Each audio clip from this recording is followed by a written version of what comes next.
A while ago, I started a series of Facebook posts called Thoughts from the Night's Gaming. At the time, I stated the following. I'm going to do something new with this social media that my generation is supposed to be good at using. I'm going to run a series called Thoughts from the Night's Gaming. Not because I really care about any of y'all enough to post on Facebook, just more because I'd like to write about gaming in general and keep some record of what I've been playing, and I might as well make it public as not. The same basically applies, except now the record is to be in video form, and potentially accessible to a broader audience. We'll see how it goes. This is a game championed by a friend of mine, which is probably a bit different from the sort of game I would normally be attracted to. I don't know why I've neglected the zombie genre in my general gaming diet. It just sort of worked out that way. On its own, this game wouldn't be anything too interesting, as it's simply an FPS with waves. Granted, the maps are colorful, and the shooter class is pretty well varied, but for me, this game has served as the latest in a series of games I play exclusively socially. Several games have filled this role previously. Overwatch, PUBG, Apex Legends, and more recently Halo come to mind. But this seems to be where the winds of my friend group's tastes have taken me lately. I can't say I mind. It's a good enough game to play while catching up, and it beats a group Skype call. I think we all have games like this, and Killing Floor 2 is one of two right now. The other being...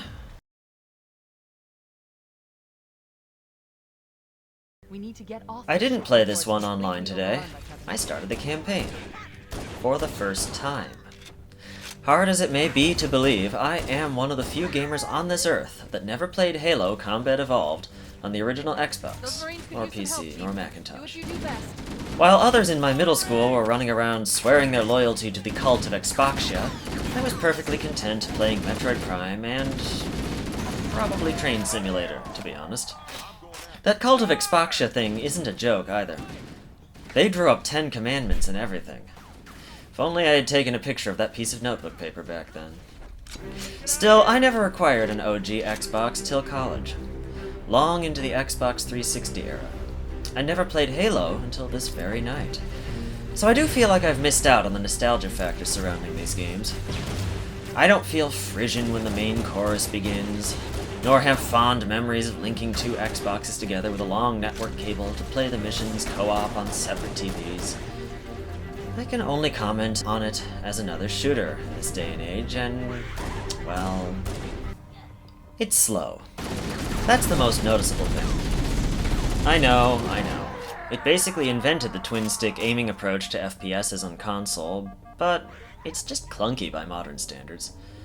I just expect a sprint key, and the ability to aim down the sights of more guns than just the pistol and the sniper rifle. The vehicle sections, too, are totally laughable. I might as well be driving a bouncy castle. Pretty sure I killed an innocent bystander just by flipping over the damn warthog at least once. And yet, I do get why people like it.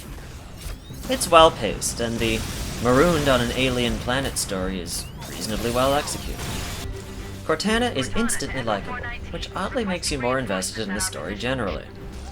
When a calm, detached AI voice is guiding you from checkpoint to checkpoint, as in so many games, it's easy to lose focus on the objectives, and by extension the plot. When a spunky AI with a tough, courageous personality fills that same role, however, somehow you just don't want to let Cortana down as you move from objective to objective. Granted, Cortana did kind of come off as a bit callous in my playthrough, given how often she called for reinforcements and how often those reinforcements just died. But maybe that's my fault for not being good enough to keep them alive. I died a lot too. Or maybe that sort of approach to acceptable losses works for an AI. I don't really know. Still, I'll probably continue playing Halo, and probably with the original graphics enabled, although I think it is cute that they give you the option to switch by simply pressing tab. After all, I'm a fan of experiencing media in its intended original format. Although perhaps not enough of a fan to trudge down to the basement to play it on my original Xbox. It's cold down there, man. The mores and folkways of YouTube culture require me to make the following supplication. Like, comment, and subscribe. I'll try to post one of these every day. I will not succeed.